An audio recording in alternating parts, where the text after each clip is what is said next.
Chapitre 234. Jésus à la fête de la dédicace du Temple. Il n'est pas possible de rester immobile dans la matinée froide et venteuse.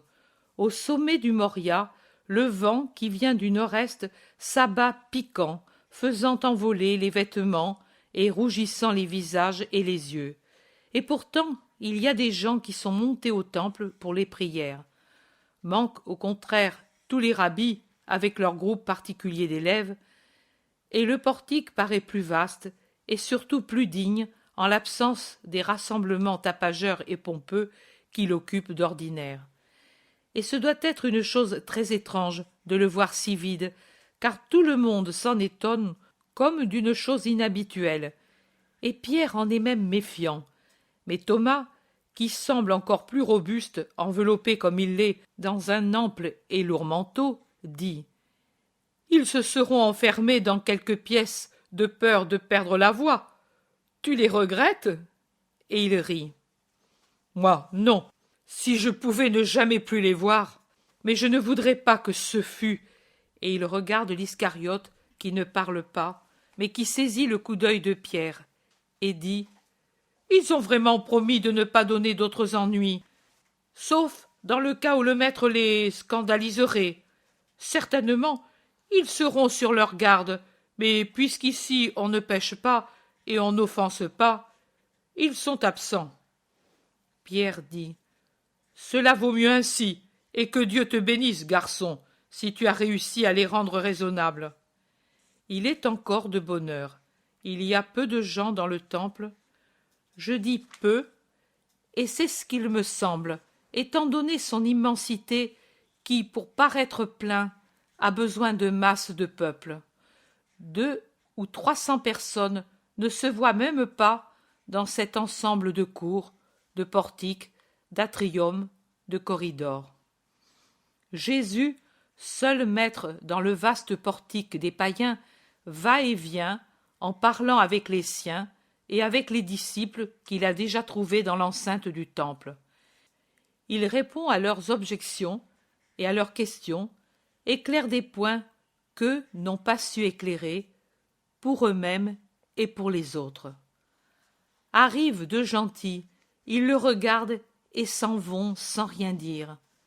Il passe des gens attachés au temple, ils le regardent, mais ne disent rien, eux non plus. Quelques fidèles s'approchent, saluent, écoutent, mais ils sont encore peu nombreux. Barthélemy demande « Restons-nous encore ici ?» Il fait froid, et il n'y a personne. Pourtant cela fait plaisir d'être ici, en paix. Maître, aujourd'hui tu es vraiment dans la maison de ton père, et en maître, dit en souriant Jacques d'Alphée, et il ajoute « C'est ainsi que devait être le temple quand il y avait Néhémie et les rois sages et pieux. » Pierre dit « Moi je dirais de partir. De là, ils nous épient. » Qui? Les pharisiens? Non, ceux qui sont passés avant et d'autres. Partons, maître. J'attends des malades. Ils m'ont vu entrer dans la ville. Le bruit s'est certainement répandu. Ils vont venir quand il fera plus chaud. Restons au moins jusqu'au tiers de sexte, répond Jésus. Et il recommence à faire les 100 pas pour ne pas rester immobile dans l'air froid. En effet, après quelque temps, quand le soleil cherche à adoucir les effets de la tramontane, une femme arrive avec une fillette malade et elle demande sa guérison. Jésus la satisfait. La femme dépose son obole aux pieds de Jésus en disant « C'est pour les autres enfants qui souffrent. » L'Iscariote ramasse l'argent. Plus tard, sur un brancard, on apporte un homme âgé dont les jambes sont malades, et Jésus le guérit. En troisième lieu, arrive un groupe de personnes qui prient Jésus de sortir hors des murs du temple pour chasser le démon d'une fillette dont les cris déchirants se font entendre jusqu'à l'intérieur. Et Jésus se dirige derrière eux en sortant sur la route qui mène à la ville.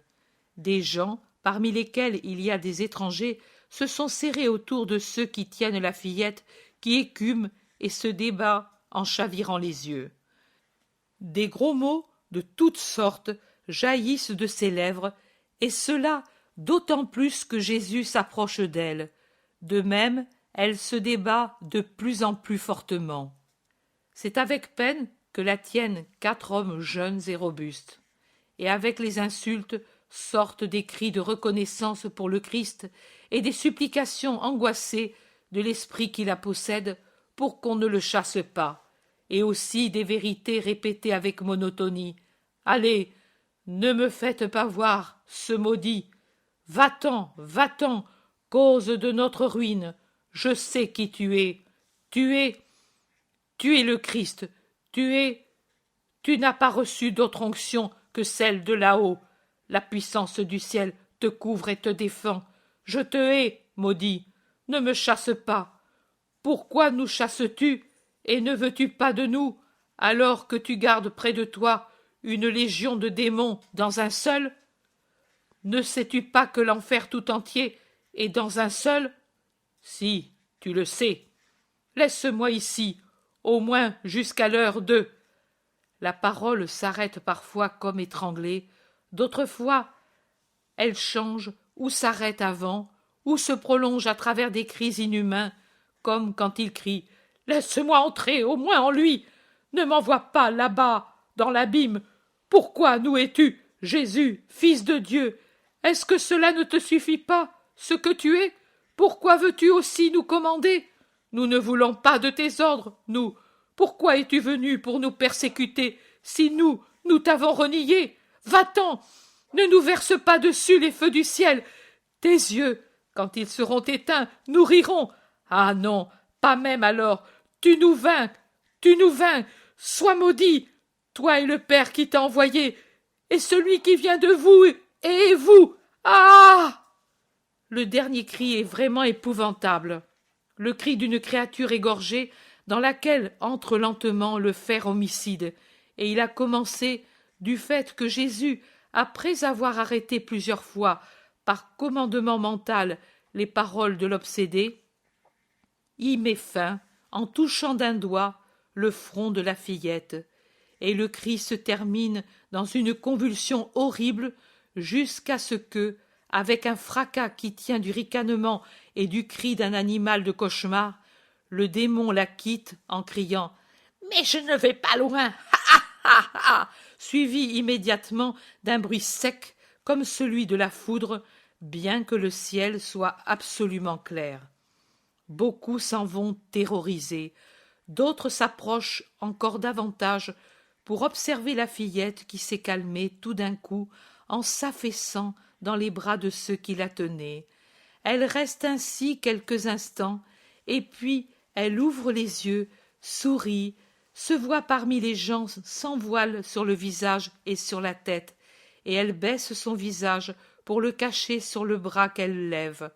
Ceux qui l'accompagnent voudraient qu'elle remercie le maître, mais il dit « Laissez-la dans sa pudeur. Son âme me remercie déjà. Reconduisez-la à sa maison, chez sa mère. C'est sa place de fillette. » Et il tourne le dos aux gens pour rentrer dans le temple à la place qu'il occupait. Pierre dit « Tu as vu, Seigneur, que plusieurs Juifs étaient venus derrière nous? J'en ai reconnu quelques-uns. Les voilà. Ce sont ceux qui nous épiaient avant. Regarde comme ils discutent entre eux. » Thomas dit « Ils sont en train de décider dans lequel d'entre eux le diable est entré. Il y a aussi Naoum, l'homme de confiance de Anna. C'est l'homme de la situation. » Oui, et tu n'as pas vu parce que tu avais le dos tourné, mais le feu s'est ouvert justement sur sa tête, dit Entrée, qui en claque des dents. J'étais près de lui, et j'ai eu une peur. Matthieu dit, vraiment, ils étaient tous unis, eux. Pourtant, j'ai vu le feu s'ouvrir sur nous, et j'ai cru mourir. J'ai même tremblé pour le maître. Il paraissait vraiment suspendu au-dessus de sa tête. Mais non, moi au contraire, je l'ai vu sortir de la fillette et éclater sur le mur du temple, réplique Lévi, le berger disciple. Jésus dit, ne discutez pas entre vous, Le feu n'a indiqué ni celui-ci, ni celui-là. Il a été seulement le signe que le démon s'était enfui. André objecte. Mais il a dit qu'il n'allait pas loin. Paroles de démon, il ne faut pas les écouter. Louons plutôt le Très-Haut pour ces 3 fils d'Abraham guéris dans leur corps et leur âme. Pendant ce temps, un grand nombre de Juifs sortis d'ici ou de là, mais il n'y a dans leur groupe ni un pharisien, ni un scribe, ni un prêtre, s'approchent de Jésus et l'entourent. Et l'un d'eux s'avance en disant « Que de grandes choses tu as faites en ce jour, vraiment des œuvres de prophètes et de grands prophètes, et les esprits des abîmes ont dit de toi de grandes choses, mais leurs paroles ne peuvent être acceptées, si ta parole ne les confirme pas. Nous sommes effrayés à cause de ces paroles, mais nous craignons aussi une grande tromperie, car on sait que Belzébuth est un esprit de mensonge. Nous ne voudrions pas nous tromper, ni être trompés. Dis-nous donc qui tu es, de ta bouche de vérité et de justice. Et ne vous l'ai-je pas dit de nombreuses fois qui je suis? Cela fait presque 3 ans que je vous le dis, et avant moi vous l'a dit Jean au Jourdain, et la voix de Dieu venue des cieux. C'est vrai, mais nous n'y étions pas les autres fois. Nous, toi qui es juste, tu dois comprendre notre angoisse. Nous voudrions croire en toi comme Messie, mais trop de fois, désormais, le peuple de Dieu a été trompé par de faux Christ. Console notre cœur qui espère et qui attend par une parole assurée, et nous t'adorerons. Jésus les regarde sévèrement. Ses yeux semblent percer leur chair et mettre leur cœur à nu. Puis il dit « En vérité, de nombreuses fois, les hommes savent mieux que Satan dire des mensonges. Non, vous ne m'adorerez pas. Jamais, quoi que je vous dise. Et même si vous arriviez à le faire, qui adoreriez-vous? Qui? Mais notre Messie. Vous voudriez tant? Qui est pour vous le Messie? Répondez, pour que je sache ce que vous valez. Le Messie? Mais le Messie est celui qui, par ordre de Dieu, réunira Israël dispersé et en fera un peuple triomphal sous le pouvoir duquel sera le monde. Et quoi? Tu ne sais pas ce qu'est le Messie? Je le sais, comme vous, vous ne le savez pas. Donc pour vous, c'est un homme qui, surpassant David et Salomon et Judas Maccabée, fera d'Israël la nation qui sera la reine du monde? C'est cela, Dieu l'a promis. Toute vengeance, toute gloire, toute revendication viendra du Messie promis. Il est dit, tu n'adoreras pas d'autre que le Seigneur ton Dieu. Pourquoi alors m'adoreriez-vous si vous ne pouviez voir en moi que l'homme Messie? Et quoi d'autre devons-nous voir en toi? Quoi? Et c'est avec ces sentiments que vous venez m'interroger? Race de vipères sournoises et venimeuses, et sacrilège aussi, car si en moi vous ne pouviez voir autre chose que le Messie humain et m'adoriez, vous seriez idolâtres. C'est à Dieu seul qu'il faut donner l'adoration.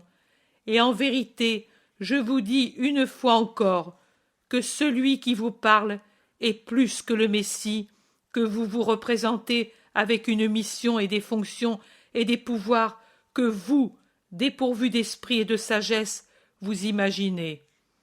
Le Messie ne vient pas pour donner à son peuple un royaume tel que vous le croyez. Il ne vient pas exercer des vengeances sur d'autres puissants. Son royaume n'est pas de ce monde, et sa puissance dépasse tout autre pouvoir limité de ce monde. Tu nous mortifies, maître, si tu es maître, et si nous sommes ignorants, pourquoi ne veux-tu pas nous instruire? Cela fait 3 ans que je le fais, et vous êtes de plus en plus dans les ténèbres parce que vous repoussez la lumière. C'est vrai, c'est peut-être vrai, mais ce qui a été dans le passé peut ne plus être dans l'avenir. Et quoi? toi qui as pitié des publicains et des courtisanes, et tu absous les pécheurs, veux-tu être sans pitié pour nous, seulement parce que nous avons la tête dure et que nous avons du mal à comprendre qui tu es? Ce n'est pas que vous avez du mal, c'est que vous ne voulez pas comprendre. Être hébété ne serait pas une faute. Dieu a tant de lumière qu'il pourrait faire la lumière dans l'intelligence la plus obtuse, mais pleine de bonne volonté. C'est elle qui manque en vous, et même vous avez une volonté opposée. C'est pour cela que vous ne comprenez pas qui je suis. C'est peut-être comme tu dis, tu vois comme nous sommes humbles, mais nous t'en prions, au nom de Dieu, réponds à nos questions. Ne nous tiens pas davantage en suspens. Jusqu'à quand notre esprit devra-t-il demeurer incertain? Si tu es le Christ, dis-le-nous ouvertement. Demain, demain. Jésus répond à ses interlocuteurs. Je vous l'ai dit, dans les maisons, sur les places, sur les routes, dans les villages, sur les monts, le long des fleuves, en face de la mer, devant les déserts, dans le temple, dans les synagogues, sur les marchés, je vous l'ai dit, et vous ne croyez pas. Il n'y a pas de lieu en Israël qui n'ait entendu ma voix, jusqu'aux lieux qui portent abusivement le nom d'Israël depuis des siècles, mais qui se sont séparés du temple, jusqu'aux lieux qui ont donné leur nom à notre terre, mais qui, de dominateurs, sont devenus sujets, et qui pourtant ne se libérèrent jamais complètement de leur erreur pour venir à la vérité, jusqu'à la Syrophénicie, que fuient les rabbis comme une terre de péché. Tous ont entendu ma voix et appris mon existence. Je vous l'ai dit, et vous ne croyez pas à mes paroles. J'ai agi, et à mes actions, vous n'avez pas apporté votre pensée avec un esprit bon. Si vous l'aviez fait avec l'intention droite de vous renseigner sur moi, vous seriez arrivé à avoir foi en moi, car les œuvres que je fais au nom de mon Père témoignent de moi. Les gens de bonne volonté qui sont venus à ma suite parce qu'ils m'ont reconnu comme pasteur ont cru à mes paroles et au témoignage que donnent mes œuvres. Et quoi? Croyez-vous peut-être que ce que je fais n'a pas pour but votre intérêt, l'intérêt de toutes les créatures? Détrompez-vous, et ne pensez pas que l'intérêt est donné par la santé de l'individu retrouvé par ma puissance, ou la libération de l'obsession ou du péché de tel ou tel. Cela est un intérêt limité à l'individu. C'est trop peu de choses en comparaison de la puissance qui se trouve libérée et de la source surnaturelle, plus que surnaturelle, divine, qui la libère pour que ce soit l'unique intérêt. Il y a l'intérêt collectif des œuvres que je fais, l'intérêt d'enlever tout doute à ceux qui sont incertains, de convaincre ceux qui sont opposés, en plus que celui de renforcer toujours plus la foi des croyants.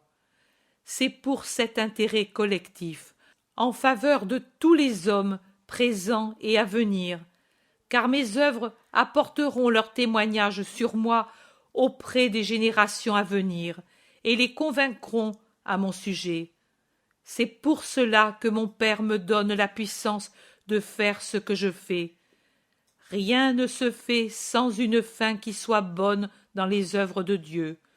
Souvenez-vous-en toujours, méditez cette vérité. Jésus s'arrête un moment.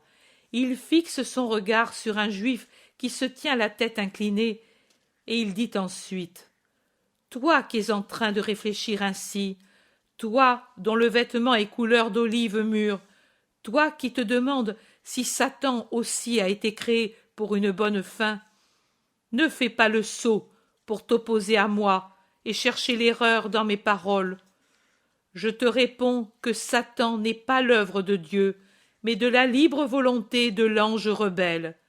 Dieu en avait fait son ministre glorieux et l'avait donc créé pour une bonne fin, Voilà, toi maintenant, en parlant à ton moi, tu dis « Alors Dieu est sot, puisqu'il avait donné la gloire à un futur rebelle et confié ses volontés à un désobéissant. » Je te réponds, Dieu n'est pas sot, mais parfait dans ses actions et ses pensées.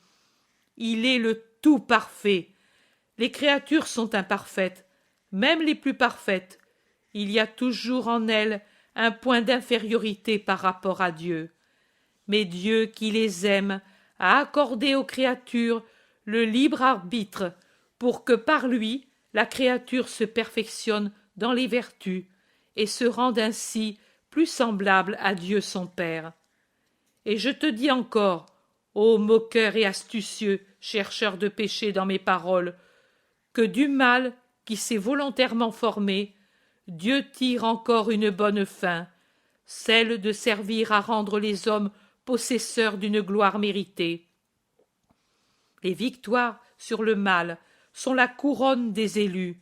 Si le mal ne pouvait susciter une bonne conséquence pour ceux qui sont de bonne volonté, Dieu l'aurait détruit, car rien de ce qui est dans la création ne doit être dépourvu d'incitation ou de conséquences bonnes. Tu ne réponds pas. Il t'est dur de devoir proclamer que j'ai lu dans ton cœur et que j'ai triomphé des suppositions injustes de ta pensée tortueuse. Je ne te forcerai pas à le faire. En présence de tant de monde, je te laisserai dans ton orgueil. Je ne réclame pas que tu me proclames victorieux, mais quand tu seras seul avec ceux qui te sont semblables et avec ceux qui vous ont envoyés, alors avoue aussi que Jésus de Nazareth a lu les pensées de ton esprit et a étranglé tes objections dans ta gorge par la seule arme de sa parole de vérité. Mais laissons là cette interruption personnelle et revenons aux personnes nombreuses qui m'écoutent. Si même une seule de ce grand nombre convertissait son esprit à la lumière, je serais récompensé de la peine de parler à des pierres, ou plutôt à des tombeaux remplis de vipères. Je disais que ceux qui m'aiment m'ont reconnu comme pasteur à cause de mes paroles et de mes œuvres. Mais vous ne croyez pas, vous ne pouvez pas croire, parce que vous n'êtes pas de mes brebis. Qu'êtes-vous? Je vous le demande. Posez-vous la question à l'intérieur de votre cœur. Vous n'êtes pas sot.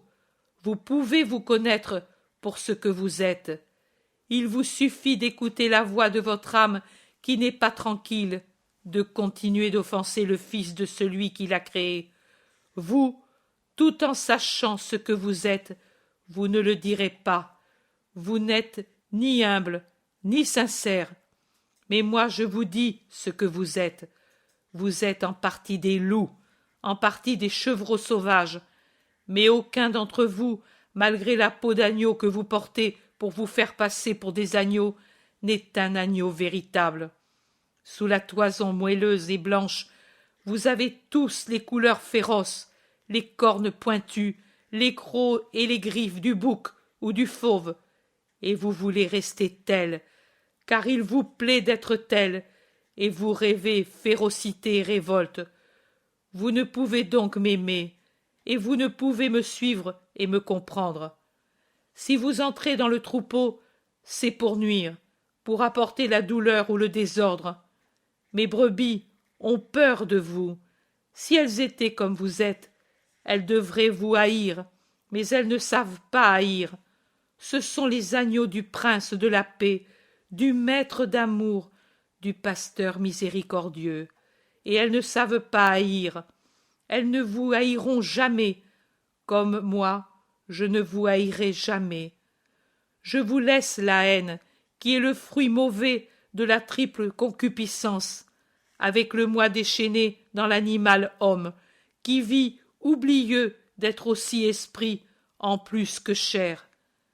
Moi, je garde ce qui est mien, l'amour. Et cela, je le communique à mes agneaux, et je vous l'offre aussi à vous, pour vous rendre bon. Si vous vous rendez bon, alors vous me comprendrez, et vous viendrez à mon troupeau, semblable aux autres qui s'y trouvent. Nous nous aimerions. Les brebis et moi, nous nous aimons. Elles m'écoutent, elles reconnaissent ma voix. Vous ne comprenez pas ce qu'est en vérité connaître ma voix. C'est ne pas avoir de doute sur son origine et la discerner entre 1000 autres voix de faux prophètes, comme une véritable voix venue du ciel, maintenant et toujours, même parmi ceux qui se croient des fidèles de la sagesse, et le sont en partie, il y en aura beaucoup qui ne sauront pas discerner ma voix des autres voix qui parleront de Dieu, avec plus ou moins de justice, mais qui seront toutes des voix inférieures à la mienne. Un juif objecte avec le ton méprisant avec lequel il parlerait à un diminué mental. Tu dis toujours que bientôt tu t'en vas, et ensuite tu veux dire que toujours tu parleras? Quand tu seras parti, tu ne parleras plus. Jésus répond encore de son ton patient et affligé qui a pris seulement un son sévère quand il a parlé au début aux Juifs, et ensuite quand il a répondu aux objections intérieures de ce Juif. Je parlerai toujours pour que le monde ne devienne pas tout entier idolâtre, et je parlerai aux miens, à ceux que j'ai choisis pour vous répéter mes paroles. L'Esprit de Dieu parlera, et eux comprendront ce que les sages eux-mêmes ne sauront pas comprendre.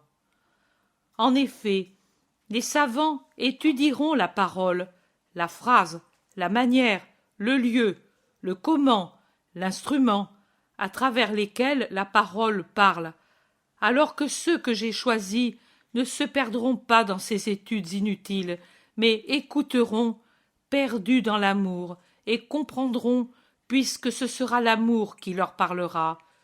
Eux distingueront les pages ornées des savants ou les pages menteuses des faux prophètes, des rabbis d'hypocrisie qui enseignent des doctrines corrompues ou enseignent ce qu'ils ne pratiquent pas. Ils les distingueront des paroles simples, vraies, profondes, qui viendront de moi. Mais le monde les haïra à cause de cela, car le monde me hait, moi lumière, et les fils de la lumière, le monde ténébreux, qui aime les ténèbres, propice à son péché. Mes brebis me connaissent et me connaîtront, et me suivront toujours, même sur les chemins sanglants et douloureux que je parcourrai le premier, et que parcourront après moi, les chemins qui conduisent les âmes à la sagesse, les chemins que le sang et les pleurs de ceux qui sont persécutés parce qu'ils enseignent la justice rendent lumineux parce qu'ils brillent dans le brouillard des fumées du monde et de Satan, et sont comme des sillages d'étoiles pour conduire ceux qui cherchent la voie, la vérité, la vie, et ne trouvent personne pour les y conduire. Car c'est de cela que les âmes ont besoin, de ceux qui les conduisent à la vie, à la vérité, au juste chemin. Dieu est plein de pitié pour ceux qui cherchent et ne trouvent pas, non pas par leur faute, mais par la paresse des pasteurs idoles. Dieu est plein de pitié pour les âmes qui, laissées à elles-mêmes, se perdent et sont accueillies par les ministres de Lucifer, tout prêts à accueillir ceux qui se sont égarés, pour en faire des prosélytes de leur doctrine. Dieu est plein de pitié pour ceux qui sont trompés seulement parce que les rabbis de Dieu, les prétendus rabbis de Dieu, se sont désintéressés d'eux. Dieu est plein de pitié pour ceux qui vont à la rencontre du découragement, des brouillards, de la mort, par la faute de faux maîtres, qui de maîtres n'ont que le vêtement et l'orgueil d'être appelés de ce nom. Et pour ces pauvres âmes, comme il a envoyé les prophètes pour son peuple, comme il m'a envoyé moi pour le monde entier, ainsi ensuite, après moi, il enverra les serviteurs de la parole, de la vérité et de l'amour pour répéter mes paroles. Car ce sont mes paroles qui donnent la vie. C'est pourquoi mes brebis de maintenant et de plus tard auront la vie que je leur donne à travers ma parole, qui est vie éternelle pour ceux qui l'accueillent, et ne périront jamais, et que personne ne pourra arracher de mes mains. Nous n'avons jamais repoussé les paroles des vrais prophètes. Nous avons toujours respecté Jean, qui a été le dernier prophète, répond un juif avec colère, et ses compagnons lui font écho. Il est mort à temps, pour ne pas être mal vu de vous et être persécuté, même par vous. S'il était encore parmi les vivants, son « il n'est pas permis » dit pour un inceste charnel, il vous le dirait aussi à vous qui commettez un adultère spirituel par votre fornication avec Satan contre Dieu, et vous le tueriez comme vous avez l'intention de me tuer. Les Juifs manifestent bruyamment avec colère, déjà disposés à frapper, las de devoir feindre la douceur. Mais Jésus ne s'en préoccupe pas. Il élève la voix pour dominer le tumulte, et il crie « Et vous m'avez demandé qui je suis, ô hypocrite! Vous disiez que vous vouliez le savoir pour être certain, et vous dites maintenant que Jean a été le dernier prophète, et par 2 fois vous vous condamnez pour un péché de mensonge, une première fois parce que vous dites n'avoir jamais repoussé les paroles des vrais prophètes, la seconde fois parce qu'en disant que Jean est le dernier prophète et que vous croyez aux vrais prophètes, vous excluez que moi aussi je sois un prophète, au moins un prophète et un vrai prophète. Bouche mensongère, cœur trompeur, oui, en vérité, moi, ici, dans la maison de mon Père, je proclame que je suis plus que prophète. Moi, j'ai ce que mon Père m'a donné. Ce que mon Père m'a donné est plus précieux que tout et que tous, car c'est une chose sur laquelle la volonté et la puissance des hommes ne peuvent porter leurs mains rapaces. J'ai ce que Dieu m'a donné, et qui, tout en étant en moi, est toujours en Dieu, et personne ne peut le ravir des mains de mon Père, ni à moi, car c'est la même nature divine. Le Père et moi, nous sommes un. Ah! Horreur! Blasphème! Anathème! La clameur des Juifs résonne dans le temple, et encore une fois, les pierres qui servent aux changeurs et aux marchands de bestiaux pour tenir en place leurs enclos sont des munitions pour ceux qui cherchent des armes pouvant servir à frapper. Mais Jésus s'élève, les bras croisés sur la poitrine. Il est monté sur un banc de pierre pour être encore plus haut et plus visible, et de là, il les domine des rayons de ses yeux de saphir. Il domine et darde ses regards. Il est si majestueux qu'il les paralyse. Au lieu de lancer les pierres, il les jette ou les garde dans leurs mains, mais sans avoir désormais l'audace de les lancer contre lui. Même la clameur se calme pour faire place à une frayeur étrange. C'est vraiment Dieu qui se manifeste dans le Christ. Et quand Dieu se manifeste ainsi, l'homme, même le plus arrogant, se fait petit et effrayé. Je pense, quel mystère est caché dans le fait que les Juifs aient pu être si féroces le vendredi saint. Quel mystère dans l'absence de ce pouvoir de domination chez le Christ ce jour-là. C'était vraiment l'heure des ténèbres, l'heure de Satan, et eux seuls régnaient. La divinité, la paternité de Dieu avaient abandonné son Christ, et lui n'était plus rien que la victime. Jésus reste ainsi quelques minutes, puis il recommence à parler à cette foule vendue et lâche qui a perdu toute arrogance par le seul fait d'avoir vu un éclair divin. « Eh bien, que voulez-vous faire? Vous m'avez demandé qui j'étais. Je vous l'ai dit. Vous êtes devenus furieux. Je vous ai rappelé ce que j'ai fait. je vous ai fait voir et vous rappeler beaucoup d'œuvres bonnes provenant de mon Père, et accomplies grâce au pouvoir qui me vient de mon Père. Pour laquelle de ces œuvres me lapidez-vous? Pour avoir enseigné la justice? Pour avoir apporté aux hommes la bonne nouvelle? Pour être venu vous inviter au royaume de Dieu? Pour avoir guéri vos malades? Rendu la vue à vos aveugles? Donné le mouvement aux paralytiques? La parole aux muets? Pour avoir délivré les obsédés? Ressuscité les morts? Pour avoir fait du bien aux pauvres? Pardonné aux pécheurs? Aimer tout le monde, même ceux qui me haïssent, vous et ceux qui vous envoient?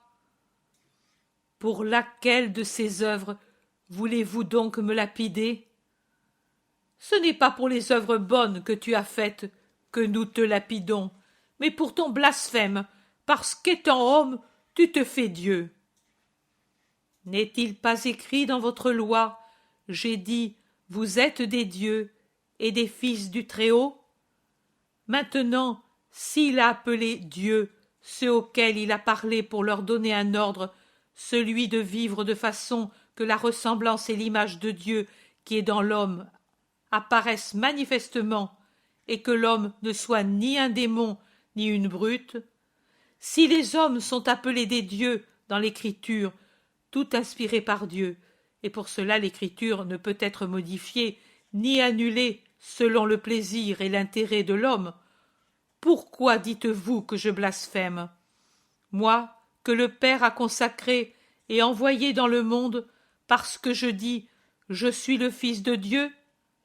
Si je ne faisais pas les œuvres de mon Père, vous auriez raison de ne pas croire en moi. Mais moi, je l'ai fait, et vous ne voulez pas croire en moi. Alors, croyez au moins à ces œuvres, afin que vous sachiez et reconnaissiez que le Père est en moi, et que je suis dans le Père.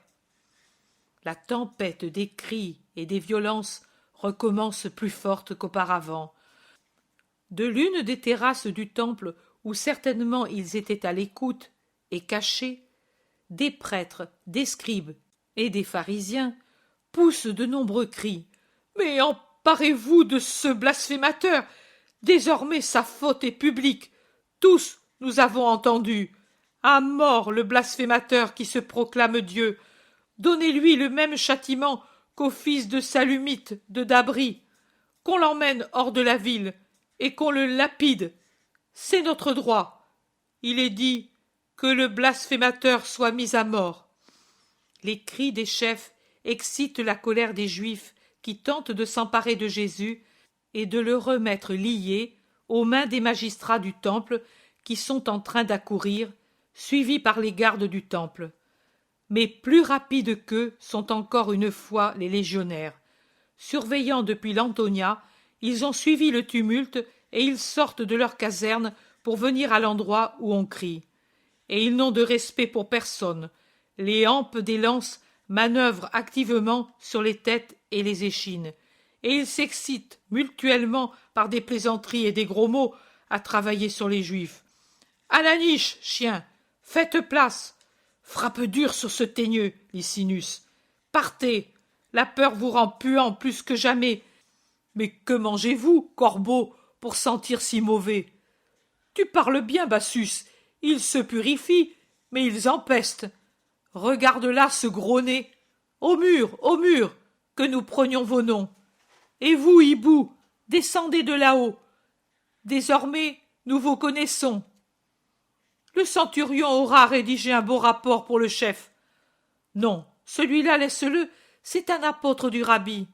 Tu ne vois pas qu'il a une figure d'homme et non de chacal? Regarde comme il s'enfuit de ce côté. Et laisse-les aller.